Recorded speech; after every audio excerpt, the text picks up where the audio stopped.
Olha, demorou muito mais do que a gente esperava para ver os personagens se tornando aquilo que a gente já esperava que eles fossem desde o começo. Pode ser decepcionante para alguns e uma jornada interessante para outros, mas finalmente dá pra gente dizer que tá saindo da jaula o Asa Noturna.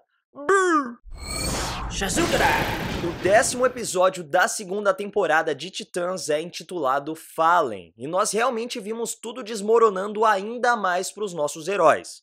Mas eu já vou adiantar uma coisa, eu adorei esse episódio, porque eu sinto que a gente voltou a ter desenvolvimento de personagem, que era uma coisa que a própria série estava perdendo. A gente estava vendo muitos personagens sendo colocados em muitas situações que não levavam a lugar nenhum. Já nesse capítulo, alguns heróis realmente foram deixados de lado, mas todos que foram apresentados foram desenvolvidos muito bem. Colocar cada titã indo pra um lado, como a gente teve no episódio 9, é só bagunça. Mas por mais que eu tenha adorado esse episódio, ainda havia algumas coisas que a gente precisa pontuar e entendo, mais uma vez, quem já perdeu a paciência e só quer ver porrada. Ainda assim, essa segunda temporada não foi feita com essa intenção. A gente percebe desde o começo dela que a ideia aqui é evoluir esses personagens e até afastar um pouco daquela concepção que a gente teve na primeira temporada, que todo episódio ia ter luta, ia ter violência, ia ter fuck Batman. Então eu consigo entender a decepção das pessoas que queriam ver isso, mas eu particularmente prefiro muito mais a abordagem da segunda temporada quando ela é feita da maneira correta. Enfim, no 10º episódio nós temos mais da jornada do Dick para tentar se isolar, e isso gera sentimentos conflitantes dentro de mim. Porque o Brenton Thwaites é um ator muito bom, ele consegue transparecer todas as emoções que a trama exige, o que a gente precisa sentir naquele momento, a gente consegue sentir na atuação do Brenton. Só que essa história de sou um herói, não sou herói, quero ajudar todo mundo, não quero mais salvar ninguém, que a gente já tinha comentado no episódio anterior, é basicamente uma releitura da primeira temporada. O Dick se uniu à polícia porque ele não queria mais ser um vigilante, mas aí ele voltou pra essa vida, aí ele resolveu queimar o traje, depois ele se encontrou como líder dos Titãs, aí veio o trauma do Jericho, ele decidiu se isolar, sabe? É uma repetição de trama que fica cansativa. Claro que a série encontrou saídas diferentes pra fazer com que ele reviva esse mesmo trauma. Agora ele decidiu se isolar por causa do Exterminador, de toda essa situação com o Jericho, mas aí na cadeia, mais uma vez, ele percebe, eu não consigo parar de ajudar as pessoas, eu realmente nasci pra isso, eu tenho que ajudar as pessoas, mas a gente já tinha percebido isso há muito tempo. Eu espero de verdade que eles não voltem a repetir essa fórmula com o personagem, que ele simplesmente vire um herói de vez por todas e siga por esse caminho. A história do Ala Azul, que vai servir de inspiração pro Asa Noturna, achei muito interessante, o modo como ela foi colocada ali, o modo como isso ajuda na jornada, na construção do personagem. Quero ver como o Dick vai transformar essa lenda, como ele vai transformar essa história na nova identidade dele. As cenas da prisão foram muito legais, muito bem filmadas, você cria um microverso ali, você cria uma nova situação que ela é realmente nova na série, né? A gente tira toda essa situação de Torre dos Titãs, rua, Torre dos Titãs, missão, e vai pra uma outra coisa que ainda não tinha sido trabalhada dessa maneira na série. Achei muito bacana isso. Achei também engraçada a ironia do Dick quando ele ouve a história do Ala Azul e fala, é um pássaro que vem à noite e salva as pessoas. Ele meio que dá uma risada disso, e é basicamente o que ele vai fazer, mudar de um pássaro pro outro, porque o Robin já é uma espécie de pássaro e ele salvava as pessoas à noite. Então achei bacana essa ironia dele de dar risada do Ala Azul, sendo que ele vai se tornar o Ala Azul, sendo que ele já era o Robin, que era outro pássaro. Bem bacana essa analogia que eles conseguiram colocar. Só que aí a gente também fica pensando, o Bruce Wayne é claro que tá sabendo que o Dick tá preso, e ele não fez nada. Quando o guarda lá tava olhando o histórico do Dick também, ele com certeza ia ter naquela ficha que o Dick era filho adotivo do Bruce Wayne. Ok que ele não sabe que o Bruce Wayne é o Batman, mas ele sabe que ele é um bilionário. Ele ia achar estranho, talvez ele usasse isso pra se aproximar do Robin, pra se aproximar do Dick, conversar com ele e falar, ei, e aí, esse tal de Bruce Wayne aí? Até porque a gente vê que esse guarda, é claro, ele tá do lado da lei, mas ele é meio cuzão também, então ele podia até tentar extorquir o Robin ali dentro. Eu fico falando Robin, mas é o Dick, Robin é o outro, que inclusive sumiu e o Bruce Wayne também não tá nem aí. Aliás, onde estão todos os outros heróis, né? A Liga da Justiça deve estar em uma missão no espaço, porque a gente não tem mais Batman, o Superman não tá nem aí de ter um cara com os poderes iguais aos dele, destruindo São Francisco, as Amazonas não aparecem pra ajudar a Dona, não querem saber do assassinato da Gillian.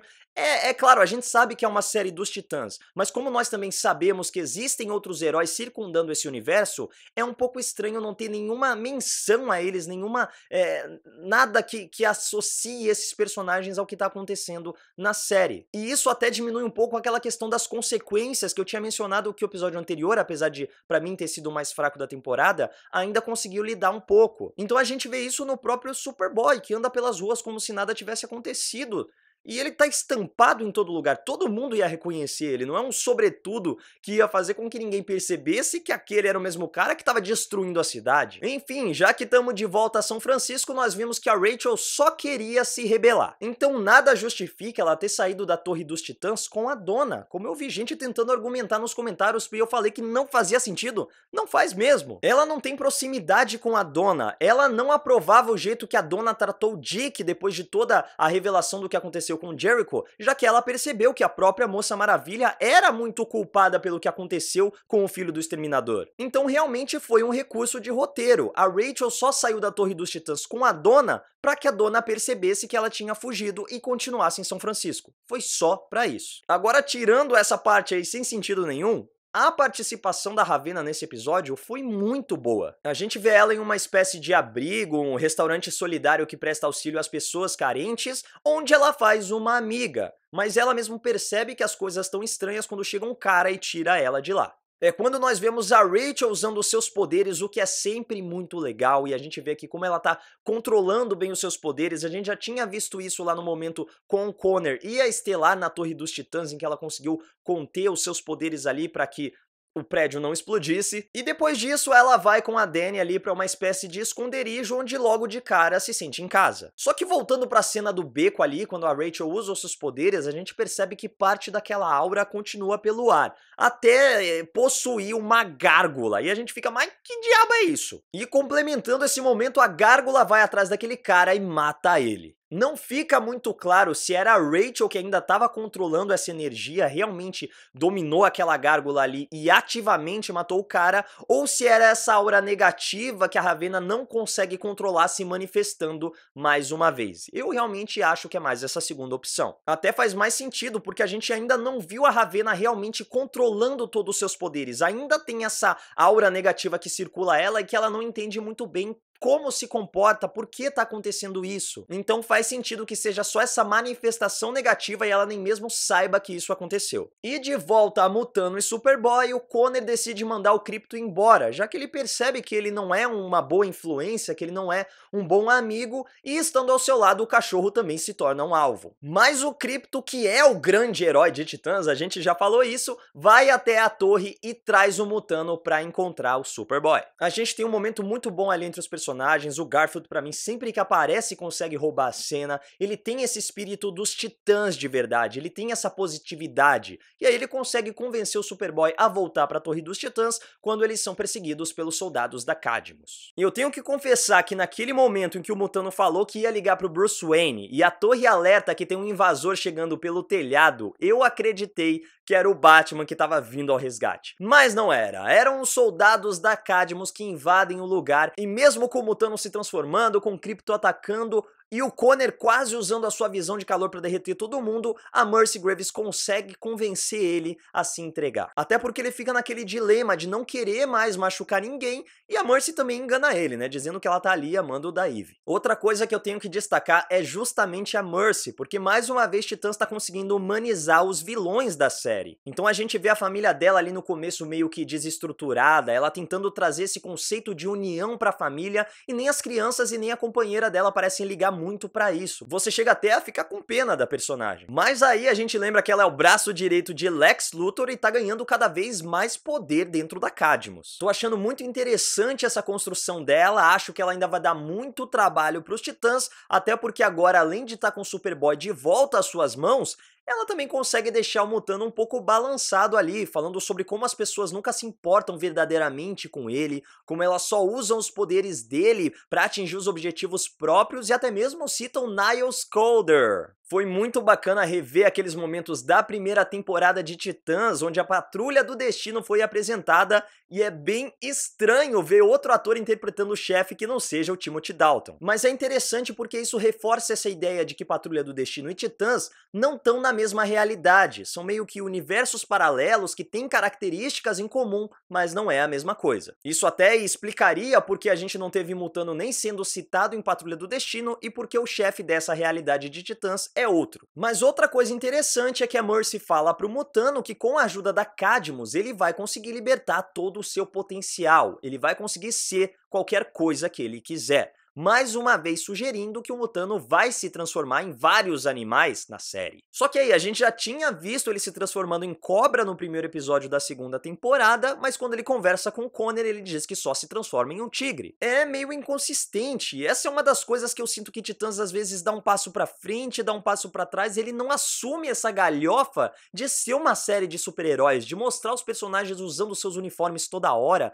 Então, a gente quer ver mais disso, a gente quer ver Dick Grayson usando o uniforme de Asa Noturna assim, a gente quer ver Rapina e Columba lutando daquele jeito, quer ver Mutano virando dinossauro e Ravena mandando Azarath Metrionzintos. Difícil? Difícil, mas eu quero. Outra coisa que vale ressaltar é que a Mercy também menciona um tal projeto Rakshasa. Nos quadrinhos não existe nada equivalente a isso nos experimentos da Cadmus, mas na mitologia hindu, Rakshasa é uma espécie de criatura feminina que devora humanos e tem uma sede insaciável por sangue. Talvez aquelas garotas que a Rachel conheça sejam fugitivas desse experimento, porque a gente percebe que a Dani fica admirada ali com os poderes da Ravena, mas ela não parece assustada, ela não fica intimidada. Será que é porque ela já teve contato ou até mesmo tem superpoderes e a gente vai ver isso sendo desenvolvido nos próximos episódios? Ou se em vez de mitologia, Titãs não tá brincando com um RPG? No D&D, Rakshasa é uma espécie de tigre humanoide, e a Mercy fala que os caminhos da Cadmus e do Niles já se cruzaram algumas vezes. Será que isso tá dando uma dica ali pra gente de que os poderes do Mutano também são originados dos experimentos da Cadmus? Tá vendo como a gente também teve muitos questionamentos sendo levantados nesse episódio, mas diferente do que aconteceu na semana passada, a gente teve a história progredindo. Eu pelo menos senti que a história andou muito mais do que no episódio 9. Claro, faltam só 3 episódios, a gente ainda tem que ver o que vai acontecer com Rapina e Columba, tem o plot da Estelar, tem Jason Todd e Rose que desapareceram desde a semana passada, tem que fechar toda a trama do Exterminador, que é a grande trama dessa segunda temporada, então ainda tô preocupado pra ver como a série vai conseguir concluir tudo isso em tão pouco tempo. Mas só de ver esse episódio eu já consigo sentir que a trama tá voltando pro caminho certo, e fico muito esperançoso e empolgado pra ver o fechamento dessa saga. Mas e você? O que você achou desse episódio? Comenta aí embaixo e aproveita pra seguir a Legião dos Heróis nas nossas redes sociais e aproveita para me seguir no Instagram também, @MaidannaLH. É isso, legionários, e que a força esteja com vocês. O 10º episódio de Dinossauro ainda mais... muitas coisas incomuns. Comuns? Não era isso. Da pica-pau. Era isso mesmo. Outra coisa que vale ressaltar.